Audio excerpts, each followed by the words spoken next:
I think we have to always compare scripture with scripture. We have to look at the meaning of the Hebrew words, and we also have to take into account how many words in the Bible are taken as symbolic, okay? So the earth was without form. If you look at the word was in Hebrew, it also means the word became, or came to be, okay? So, and the earth became without form and void. Now, those two words are bohu and tohu in Hebrew, and they are only found in two other books of the Bible, in Jeremiah 4:23 and Isaiah 24:43.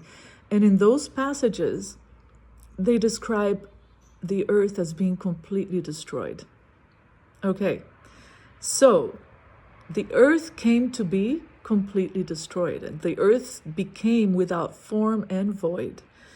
And darkness was upon the face of the deep. Now, the word darkness is symbolic of death, of Satan, of destruction, of iniquity, all these things. You can do a search for the word darkness in the Bible and you'll see the connection. And then it says, and the Spirit of God moved upon the face of the waters. And the word moved in Hebrew means fluttered, like a hen flutters over her chicks. So the Spirit of God, during this time when the earth came to destruction, which is, by the way, the period from the moment Adam ate of the tree of the knowledge of good and evil and the serpent took control of the earth, it began to go into this formless and void state, and until at the very end where we're going to experience it. And so, and the earth became void and formless for throughout 6,000 years, which is, the equivalent of those 6 days of creation.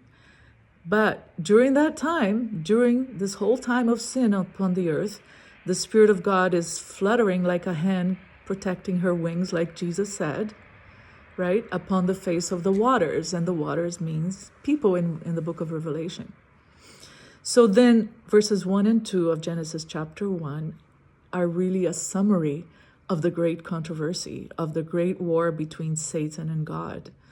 God created the earth, which then in verses 3 to the end of chapter 1, it starts to say how God created the earth, right, in 6 days, and let there be this, let there be that.